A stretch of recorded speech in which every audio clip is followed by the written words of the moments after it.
German police on the hunt for a suspect after a mass stabbing attack at a festival in the country's west. India's Narendra Modi's message for Ukraine's President Zelensky in his first ever trip to Kiev as the country marks Independence Day. Robert F. Kennedy Jr. endorses Donald Trump after dropping out of the race to the White House. I will tell you, we are both in this to do what's right for the country. And I'm Letitia Lemke in Darwin, where vote counting is underway in a tight race to decide the next Northern Territory government. This is SBS World News. I'm Catalina Flores.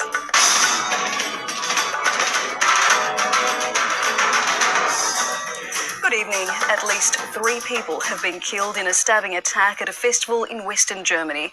Several others were injured, with some in a critical condition in hospital.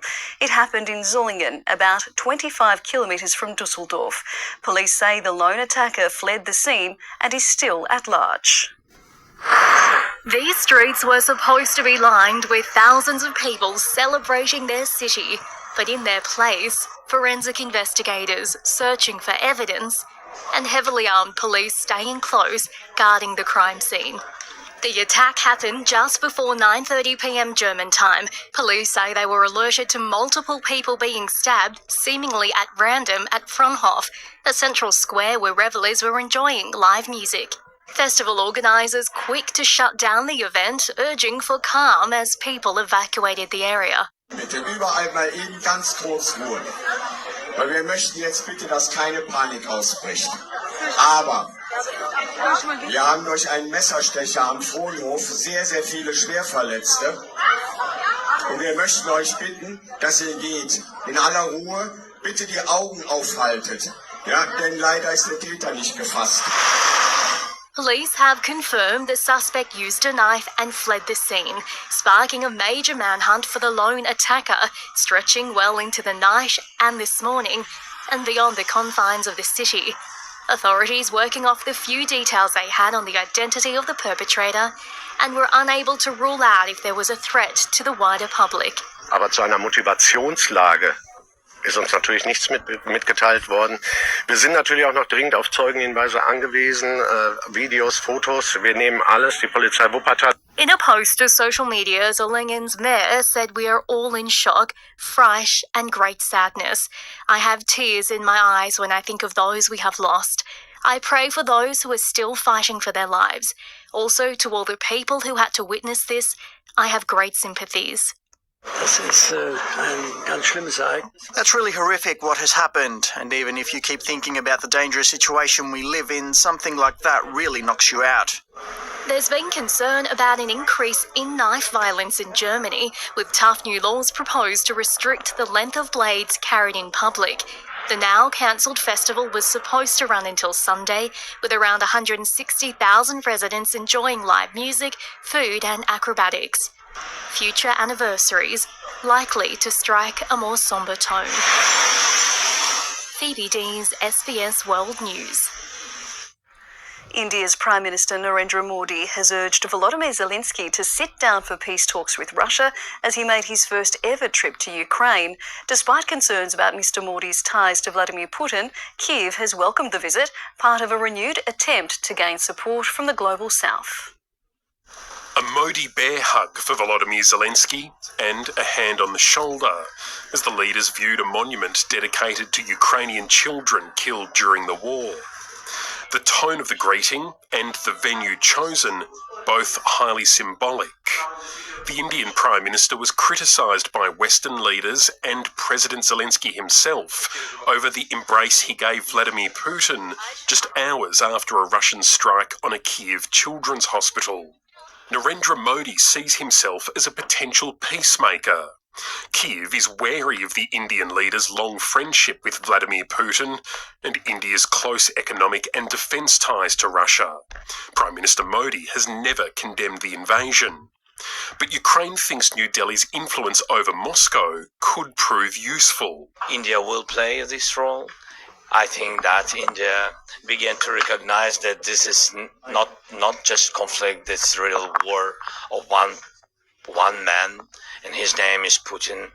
The Indian leader declaring he's prepared to play an active role in talks. और हमने बिना समय गंवाए उस दिशा में आगे बढ़ना चाहिए। दोनों पक्षों को साथ बैठ करके इस संकट की घड़ी से बाहर निकलने के रास्ते तलाशने होंगे। President Zelensky didn't get a chance to respond to that suggestion and has previously said the war must end on Ukraine's terms. There was no press conference after the meeting, but the Indian side declared the talks useful. It was a perfectly convivial conversation. I think it was very constructive. I think there was a lot that we said which he heard with a great deal of attention. India's foreign minister defending his country's purchasing of oil from Russia. It now buys more than China. It's not like there's a political strategy to buy oil. There is a oil strategy to buy oil. There's a market strategy to buy oil. Kyiv argues it helps fund Russia's war machine, but it's not clear if the topic was brought up behind closed doors. The joint statement at the end of the visit, a relatively bland list of plans for more engagement, and an invitation for President Zelensky to visit India. Ben Lewis, SBS World News. And even as Narendra Modi was speaking of the need for peace talks, there was no let-up in the fighting. Ukrainian forces say they recaptured territory in the eastern region of Kharkiv and are continuing to strengthen their grip on areas seized inside Russia's Kursk region.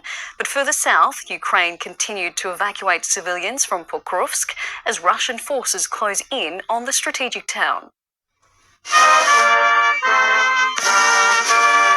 A flag-raising ceremony on the eve of Independence Day.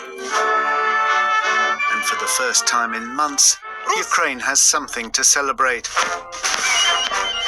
The success of its operations in Russia's Kursk region has lifted Ukrainian spirits and proved that with the right weapons, Ukraine can still surprise. US President Joe Biden called Volodymyr Zelensky and announced a new military aid package, including air defense missiles and counter-drone equipment. It's desperately needed as Ukraine takes the war to Russia. For a city that came under drone attack only this week, Moscow is doing its best to carry on as normal. The authorities going ahead with various summer festivals. While many Russians back their president, others betray a simmering anger at how events are unfolding. Ну, что бы я делал на их месте, ну, я бы в такую ситуацию в целом бы не завел, да, то есть слишком глубоко уже влезли. Как бы одна ситуация цепляет другую, и все сложнее и сложнее из нее выходить. Some Muscovites find it hard to reconcile their way of life with the reality of what is happening on the front. Да, ужасно. Ужасно расслабленно, отвратительно спокойно живем. Это страшно гложет. Но пока ничего не могу с этим сделать. This pensioner says she's enjoying the holiday atmosphere, but when asked if she's calm inside... Меня? Нет, конечно. Лекарства пью. Был уже у меня инфаркт на этой почве, когда все началось. Когда я увидел все это. Ой, ладно. Ukraine's lightning incursion has brought the reality of war home to many more Russians, but Moscow is still gaining ground on the eastern front. Residents of Pokrovsk continue to be evacuated as Russian forces close in. And now Russia's ambassador to the United States has delivered an ominous warning. He says Vladimir Putin has decided on how he will respond to the raid on Kursk, saying only that those responsible for attacking Russia will be punished. As it marks its Independence Day, Ukraine bracing for what comes next. Nick Wells, SBS World News. And coming up later in the bulletin, the message from Ukraine's First Lady as Ukrainians in Australia mark the 33rd anniversary of Kyiv's independence. Security service agents in Russia have shot dead 4 prison inmates who had taken hostages at a penal colony in the Volgograd region. The inmates fatally stabbed 4 staff members and injured several others. They also posted videos online describing themselves as Islamic State militants. It's not known how the men managed to acquire knives or the mobile phones used to film the incident. Afghanistan's ruling Taliban has formally codified a long set of rules governing morality, issuing a ban on women's voices and bare faces in public. The new laws were approved by the Taliban's supreme leader in what the group calls efforts to combat vice and promote virtue. The Taliban's wide-ranging restrictions on women have drawn sharp criticism from rights groups and many foreign governments. Yemen's Houthi rebels have released video showing fire on board a Greek-flagged tanker in the Red Sea. The Houthis, who control Yemen's most populous regions, say they attacked the ship on Friday. The Iran-aligned group has been targeting ships in solidarity with Palestinians in the war between Israel and Hamas in Gaza. And health officials in Gaza say a 10-month-old baby has been partially paralysed after contracting polio. It's the first case there in 25 years, according to the World Health Organization. The White House says President Joe Biden has called leaders in Qatar and Egypt to again push mediators to secure an agreement on a ceasefire and hostage release deal. While negotiations continue in Cairo, operations in Gaza, the West Bank and southern Lebanon are ongoing. Hunger driving chaos as the displaced scramble for food, the humanitarian crisis in Gaza deepening each day. بناكل أكلة في اليوم على الدكية أكلة واحدة اللي بناكلها في اليوم يعني لو ما الدكية كان بنموت من الجوع. Starvation accompanied by a lack of sanitation, fueling disease. The World Health Organization confirming the Strip's first case of polio in 25 years, a 10-month-old paralysed in one leg.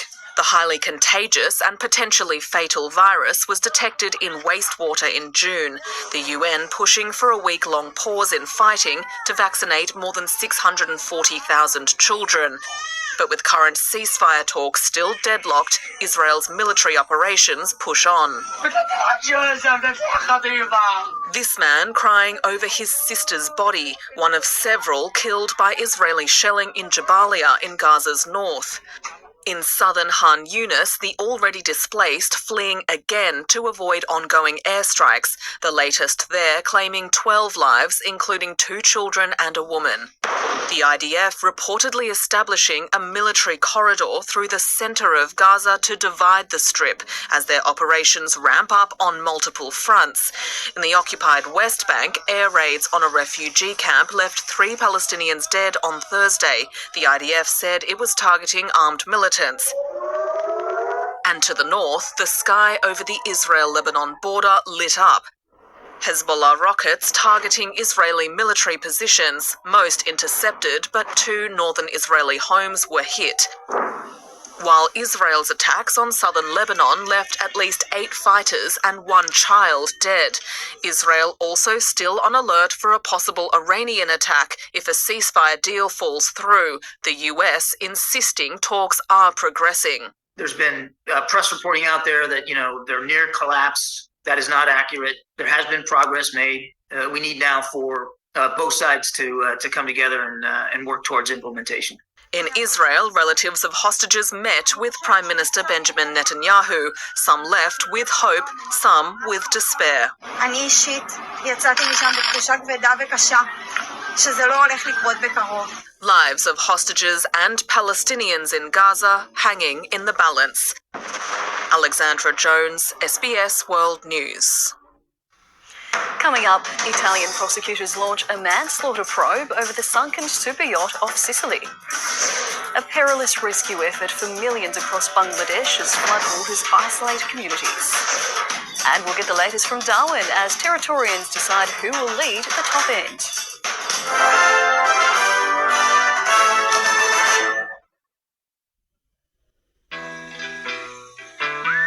Your humble hatchback, Pierre, had a horn with a pop-pop sound. Pierre looked like a roller skate, drove like a dream. When you farewelled your old life, Pierre was there. A car doesn't have to move fast to move you. If it's precious to you, protect it with us. GIO, protect precious. It's okay to take some time for yourself, to breathe, to regain your strength. That's how you find your way back.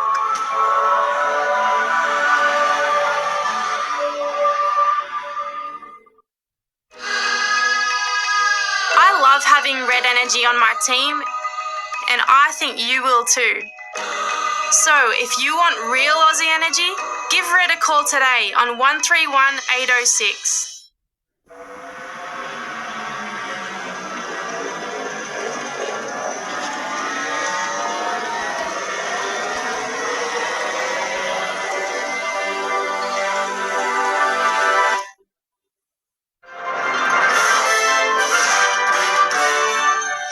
Independent US presidential candidate Robert F. Kennedy Jr. has suspended his campaign and endorsed former President Donald Trump.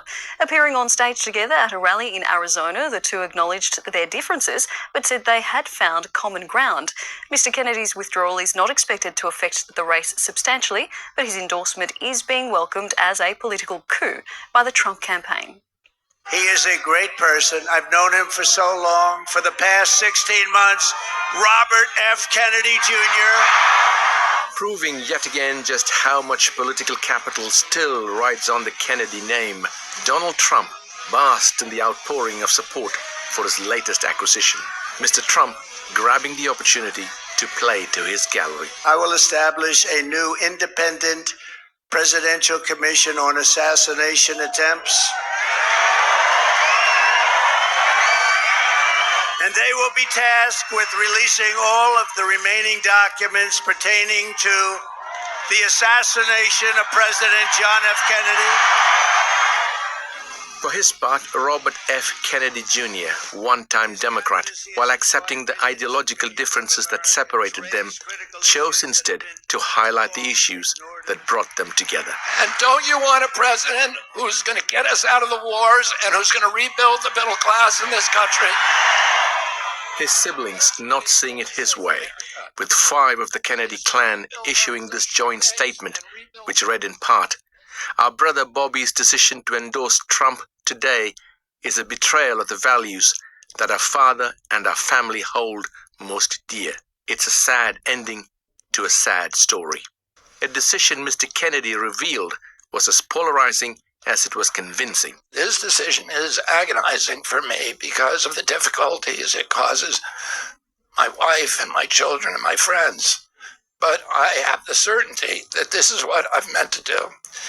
And that certainty gives me internal peace, even in storms. It's unclear just how much of an impact this will have on the overall race. But the Democrats are sure to highlight Mr. Kennedy's previous views on Donald Trump, such as these. I'm not a fan of President Trump's. I'm running against him. I intend to beat him in this election.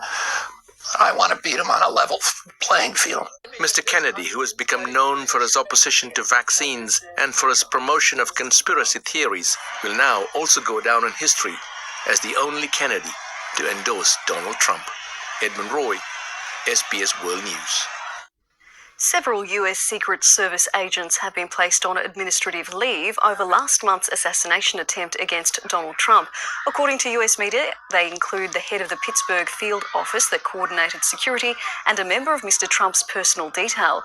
The Republican presidential candidate suffered an injury to his right ear and one crowd member was killed before the gunman was shot dead by a Secret Service sniper. Italian prosecutors have opened a manslaughter investigation over the sunken super yacht off Sicily. 7 people were killed when the yacht sank earlier this week after being hit by a freak storm. The final body has now been recovered. Smiling and happy, Mike Lynch, a man who'd carved out a highly successful career in tech, his arm around his 18-year-old daughter, Hannah. In tributes today, he was described as a caring man with a brilliant mind. She as ferociously intelligent, warm and kind. What's believed to be her body was the last to be brought ashore after divers spent days exploring the yacht's wreckage just outside Porticello Harbour. The recovery of the final missing person is a sad moment, a sad marker in this tragedy. It also likely means this operation is now moving on to its next stage. The Bayesian is lying on the seabed, 50 metres deep. It went down during a violent storm in the early hours of Monday morning. This 3D model shows the yacht's design. Here you can see the master suite, guest quarters and crew quarters, with rooms connected to the upper deck by a staircase. Why couldn't some escape? Key to investigations will be this man, James Cutfield, the captain. In Italia esiste il reato di naufragio. In Italy, we have the crime of causing a shipwreck, and it will need to be determined whether the captain and crew played a role in this. Additionally, they will investigate whether the crime of manslaughter might apply, particularly if there is evidence of negligent behavior by the captain or his crew. Porticello is a quiet fishing town. People here have been left bewildered by what's happened. Because of this tragedy, everyone in this community is really upset. Although we are Sicilian and those affected are English, we really feel a deep link and sense of affection for these people, as if they were our neighbours. Guests had been celebrating Mike Lynch's acquittal on fraud charges. Out of 22 passengers and crew, 7 lost their lives. Mike and Hannah Lynch, the Morgan Stanley boss Jonathan Bloomer and his wife Judy, lawyer Chris Morvillo and his wife Neda, and the boat's chef Ricaldo Thomas. But the youngest victim was Hannah. As her London school flew its flag at half-mast, a tribute from someone who knew her best, her sister Esme, who said Hannah was endlessly caring, supportive and joyful. My little angel, she said, my star. Jessica Parker with that report from Sicily. At least 15 people have been killed and millions more displaced across Bangladesh as floodwaters submerge homes and isolate communities. Rescue workers say they're struggling to cope with how widespread the disaster is. Vast areas of Bangladesh's eastern, northeastern and southeastern regions are underwater. It was caused by heavy rain and surge of water from upstream India. Tens of thousands of people are stranded, still awaiting for rescue. Many government buildings and schools have been converted into temporary shelters. Shahida Begum and her family said they barely escaped the sudden flash flood with what little they had. We came here to the school shelter late last night with our belongings, including our livestock, as our homes went underwater. Now we're worried about the future, how we're going to get food and where we're going to live, because everything got washed away. Roads and highways, electricity and internet services are cut off in many of the flood-affected areas. Tens of thousands of hectares of farmland, livestock and fish farms were washed away in a matter of hours. We've lost 3 high-breed cattle in the flood. They cost a lot of money, and most of the farms been damaged by the water. In response to the crisis, the government has set up thousands of shelters. Hundreds of medical teams have been deployed.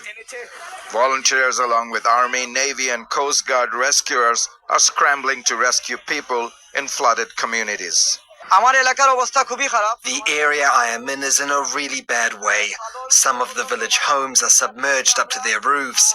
As part of a team of 25, we've rescued many people and brought them to shelters. Some in Bangladesh are blaming India for the flash floods, claiming that the sudden floods were caused by the opening of its Dumbar Dam upstream of the Gumti River in Tripura. We noticed that water from upstream is causing these flash floods in Bangladesh without providing any kind of early warning or allowing time for us to prepare. They've opened the floodgates, and it reflects the inhumane and uncooperative attitude of India. India has dismissed these accusations. Bangladesh is among the top 10 countries most vulnerable to disasters and climate change, according to the Global Climate Risk Index. On Friday, the Bangladesh Meteorological Society warned of heavy rainfall in the next 3 days because of active monsoon condition, which could worsen the flood situation. The main challenge for the authorities now is to rescue people who are still stranded in the flood-affected areas. Tanvi Chowdhury with that report. Tomorrow marks 7 years since Myanmar's military began clearing operations which drove nearly 1 million Rohingya Muslims across the border into Bangladesh. The anniversary falls on the backdrop of an intensifying civil war, with international human rights groups warning of more violence against the ethnic minority group.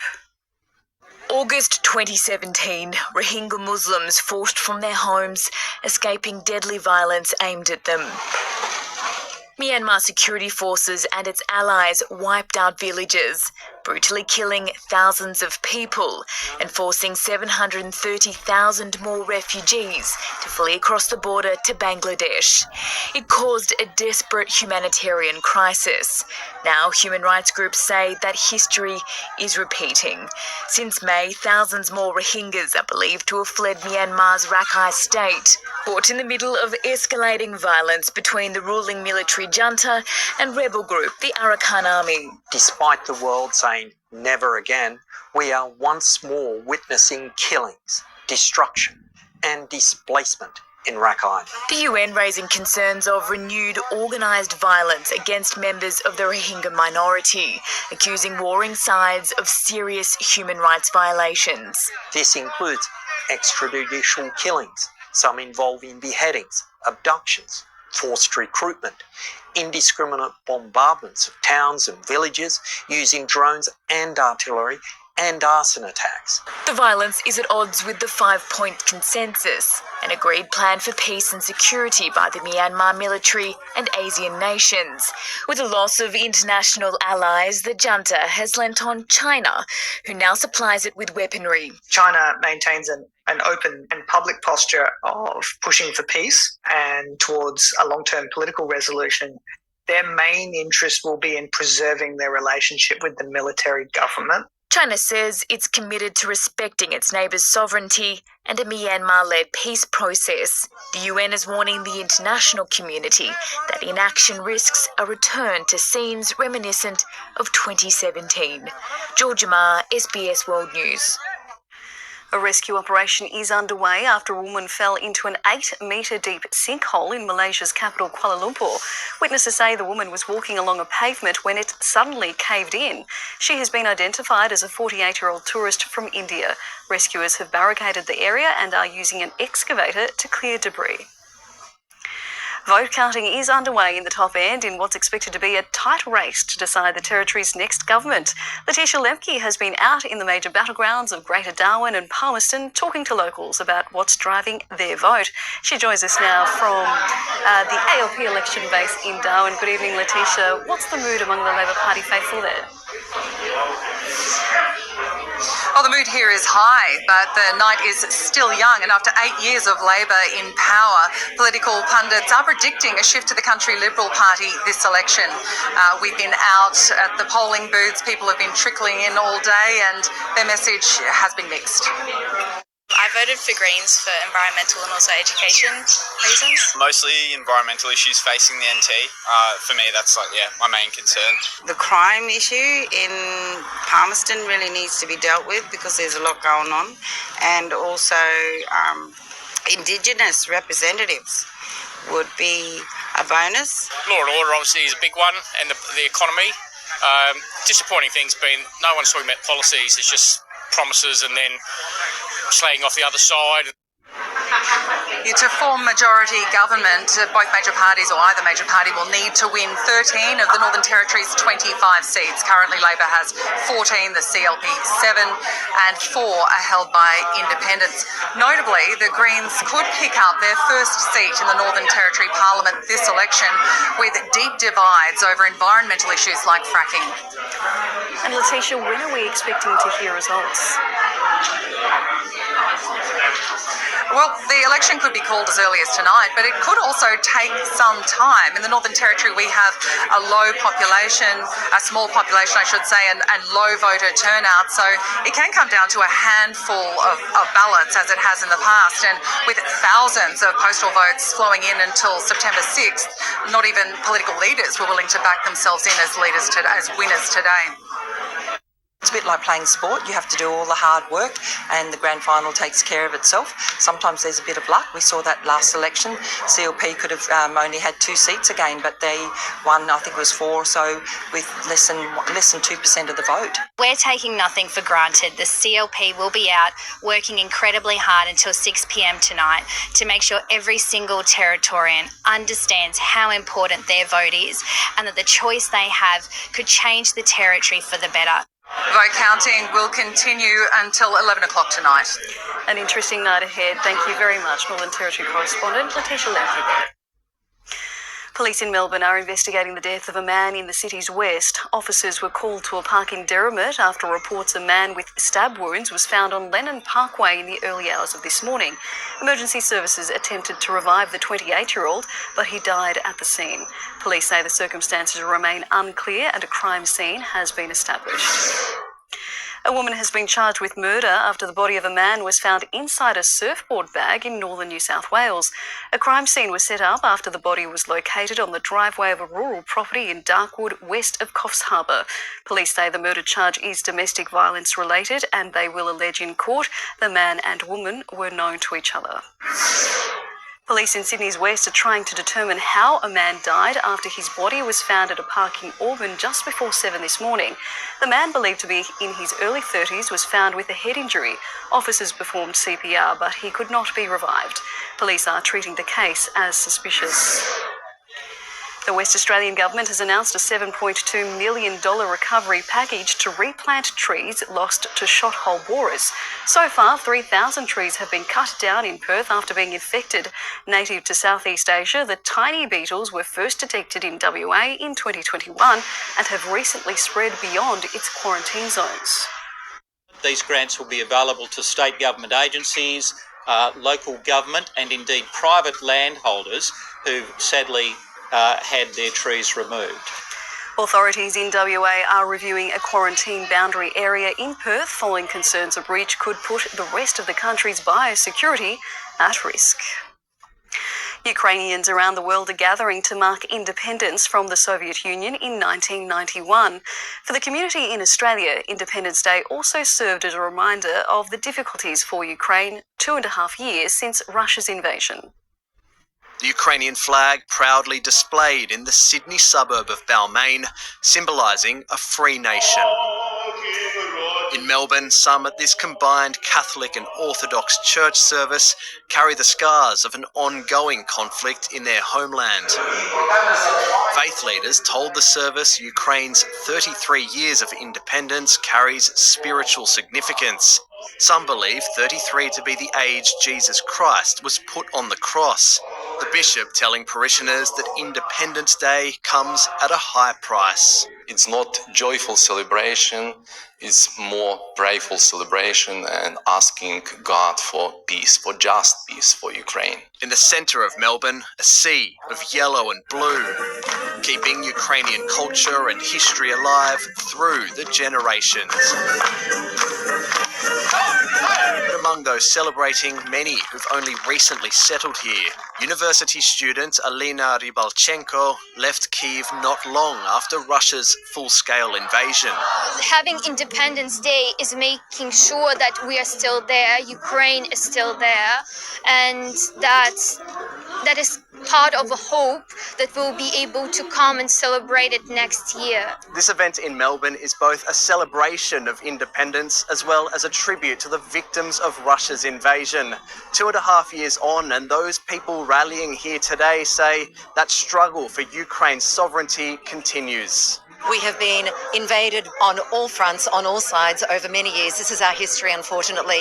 But Ukraine is an independent and free country. At an event in Sydney's Town Hall, there were musical performances, a panel discussion on the reconstruction of Ukraine, and this message from Ukraine's First Lady, Olena Zelenska. Ми з вами близько.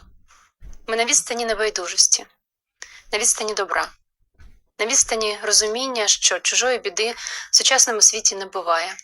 Community events across Australia marking Ukraine's Independence Day, among the first of more than 200 planned in 28 countries around the world. Taisok Yuzi, SBS World News. Coming up, why a Melbourne cake shop recognised as one of the world's best could face an uncertain future. And the rugby league team celebrating before their big game.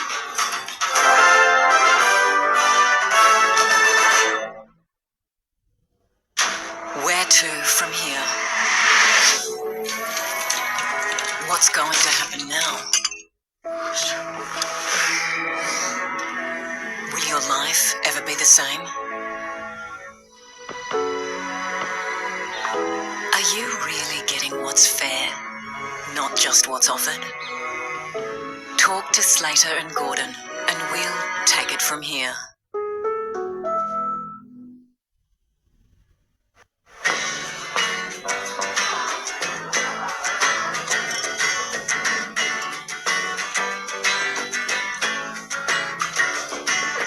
Girly pearl, old brownish ginger, I can hear your sweet and voice.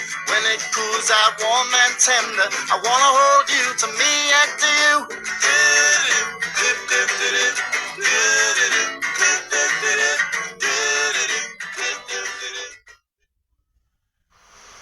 Thanks for coming over, Scott. No worries. We'd love a place where the kids' rooms are a little further from the living room. Yeah, I'd love to be able to watch TV again.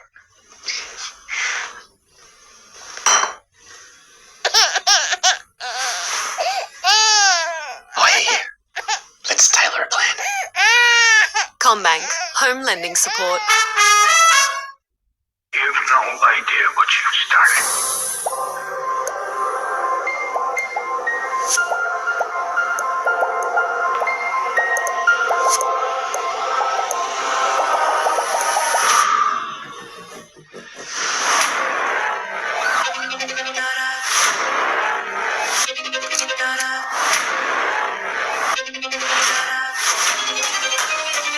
I warned you.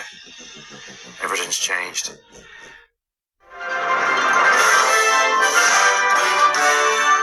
A Polish cake shop that celebrates European traditions has prospered for 90 years in one of Australia's iconic tourist streets, but it's now among an increasing number of hospitality venues threatened by rising costs. Business is brisk at the iconic Monarch Cake Shop in Melbourne. I love the coffee and I'm addicted to this cheesecake. It's made using a traditional European recipe, like this chocolate Kugelhupf, which is the best seller. We use real Swiss chocolate, which we melt and we roll across the pastry and throw into the dough. So it's very special. As the original cake shop in a street famous worldwide for its sweet treats, Monarch has built a following across the country and around the world. It's a great honour. We've managed to survive 90 years and through everything that's been thrown at us. So, yeah, I'm very proud of that. Polish migrants first opened the door in 1934. Gideon Markham took over in 1996 and still works 60 hours a week. But his early memories of World War II Poland remain vivid. Warsaw was under bombardment and conditions were terrible, and shortages of food and abuse and diseases. His father was in the Polish army and is presumed to have died in a series of mass executions known as the Katyn massacre. My father was taken by the Russians. We have no body, we have no grave. He was part of 22,000 Polish officers and intelligentsia who were executed in 1940. His family business now serves as a safe haven for many others. It's amazing. I really strongly believe what they're doing for the community here.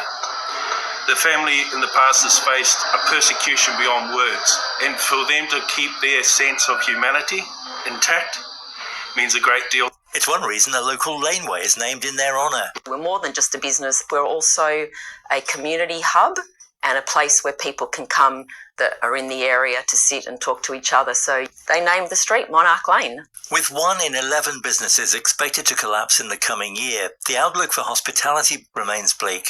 Butter has gone up, chocolate's gone up, wages have gone up, everything's gone up. But you can't keep raising the prices because people are already stretched. So you have to make less money. Even so, Monarch Cakes is now part of an elite group, recently winning a prestigious La Liste award. The French have recognised us for the first time ever in our history. We have now been in the top bakeries in the world, which is a lovely thing considering we're just a small little family business in St Kilda. Despite the many challenges, this resilient family is aiming for 100 years and beyond. It's very important that Monarch Cakes survives because we are the bridge between cultures. Alan Lee, SBS World News. And for more on this story and other Australian entrepreneurs, go to the Small Business Secrets website or visit SBS On Demand. Time now for Saturday Sport with Brianna Holden. Bri, a lot of disturbances across Australian sport this weekend. That's right, Catalina. Our domestic action has been plagued with disruptions across the country, delays and scheduling issues spanning weather, strikes and medical requirements. But we start with the NRLW this afternoon in Western Sydney, where the Knights and Parramatta fixture was delayed by 45 minutes due to a lack of paramedics at the ground. As you can see, the Knights found fun ways to stay match ready and entertained. Players were forced to stay in their change rooms at the 11 a.m. kickoff time because the home team hadn't booked a standby ambulance. It's a sporting requirement to have paramedics at the ground, and one eventually arrived. The NRL says it will investigate the matter. Newcastle going on to win by 20 points. Tamika Upton, the star of the delayed show. Tamika Upton, this is this moment right at the back end, last play of the game. With the siren going, Tamika Upton scoring. In the second game this afternoon, the North Queensland Cowboys stunned the Canberra Raiders. Crystal Blackwell awarded Player of the Match honours. Meanwhile, the AFL dealt with scheduling chaos and a lightning suspension in the last round before the finals. Hawthorn's match against North Melbourne in Launceston was brought forward by 4 hours today due to industrial action by local electrical workers. That move prompted the league to push back Richmond's match against Gold Coast at the MCG. The Hawks, undisturbed by the change to first bounce, smashing the Kangaroos by 124 points to secure a spot in the finals for the first time since 2018. We get a couple of days now probably to reflect, look backwards, which is pretty rare in season. I've never been a fan of the bye before the finals, but I understand it now because having a couple of days to look backwards and appreciate the journey that we've had so far will actually be quite good. Another team locking in their final spot is Geelong with a 93-point annihilation of West Coast. And last night, lightning halted Collingwood and Melbourne's match at the MCG. Play resumed and the Pies won by 46 points. The Canberra Raiders have kept their very slim finals hopes alive with a 4-point victory against the Penrith Panthers. Late in the game, Matt Timoko intercepted a Jerome Luai pass and handed it straight to Xavier Savage, who ran the length of the field for the upset win. Meanwhile, Bulldogs captain Stephen Crichton faces time on the sideline after being charged with a Grade 2 careless high tackle. Overseas now, and the 144th edition of the US Open gets underway next week. Players and fans are descending on New York, with Flushing Meadows hosting the Grand Slam final of the year. Preparations, though, have been derailed for Italian champion Yannick Sinner, the attention far away from his on-court performances. Flushing Meadows gearing up for the annual Grand Slam finale.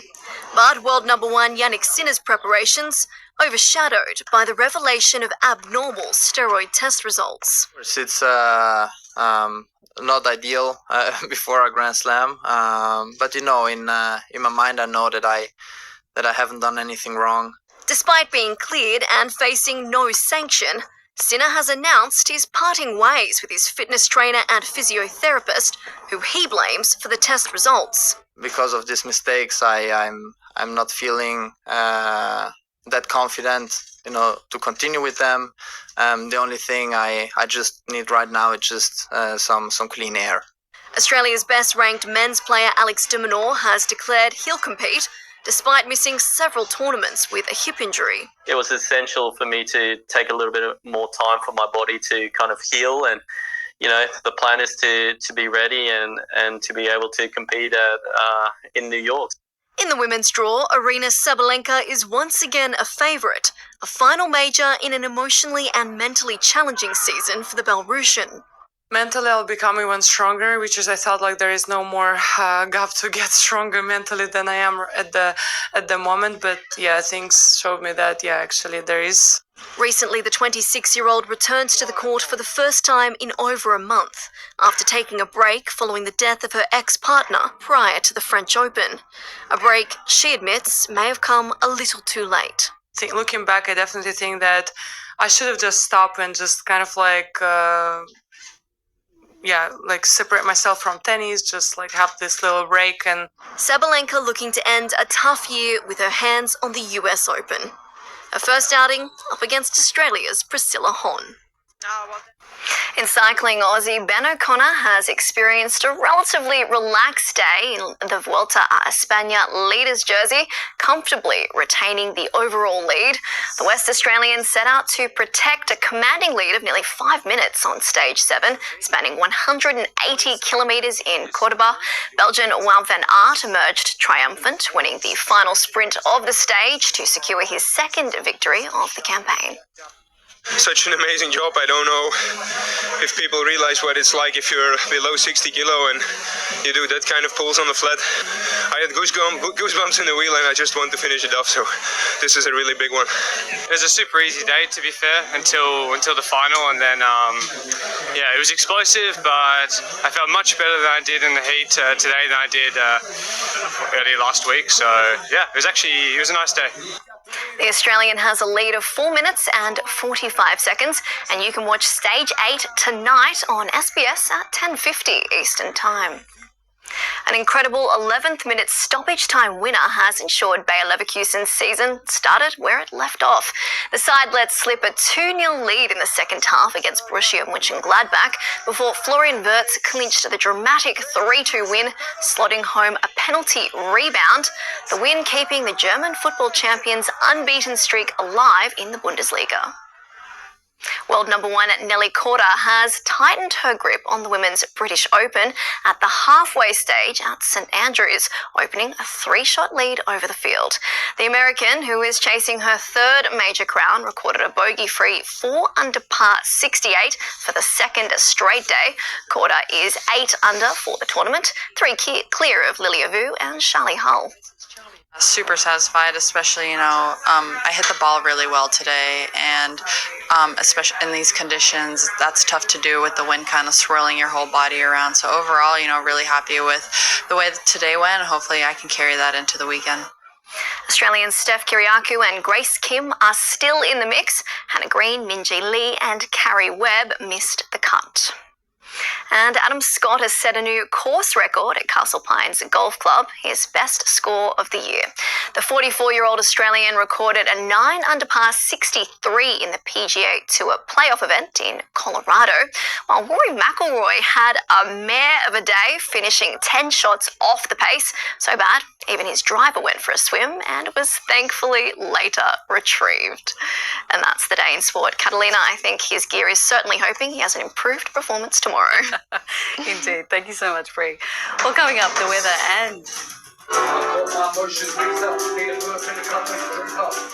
hitting the right notes, a fusion of hip-hop and jazz on tour in Western Australia.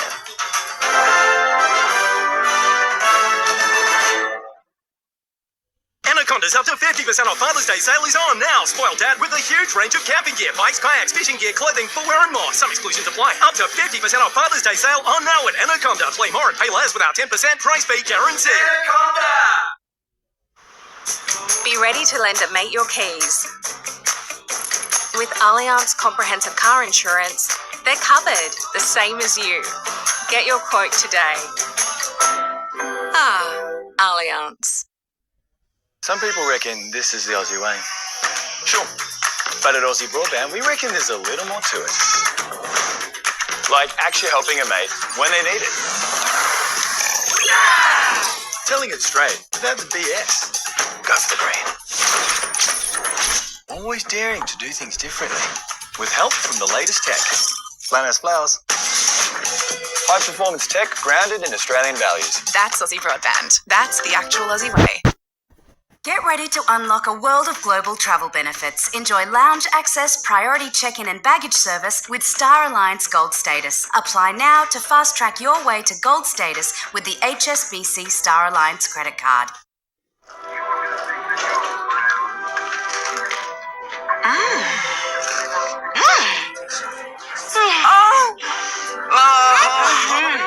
Try Maltesers Gold. Too good to keep quiet. Stumbling through the wilderness, I can't do it alone.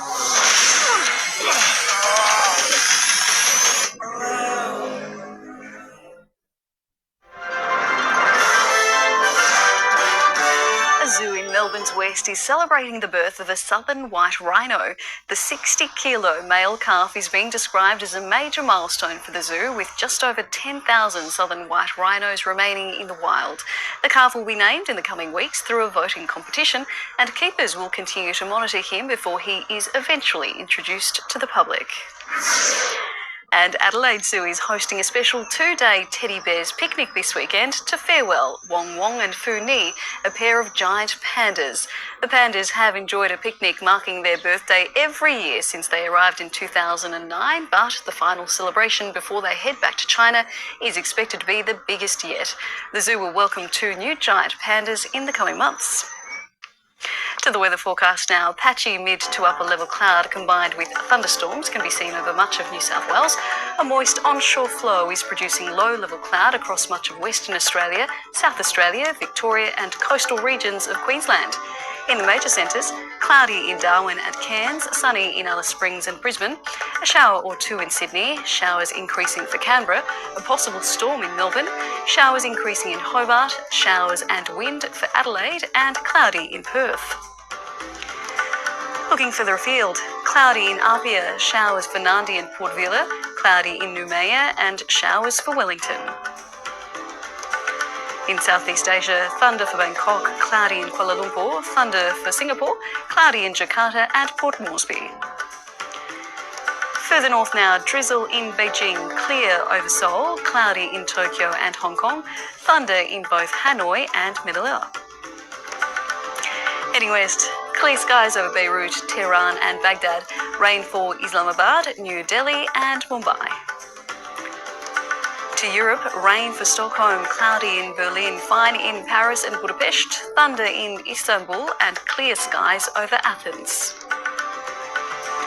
In Africa, fine in Casablanca and Cairo, thunder for Dhaka, rain in Addis Ababa and clear skies for Johannesburg.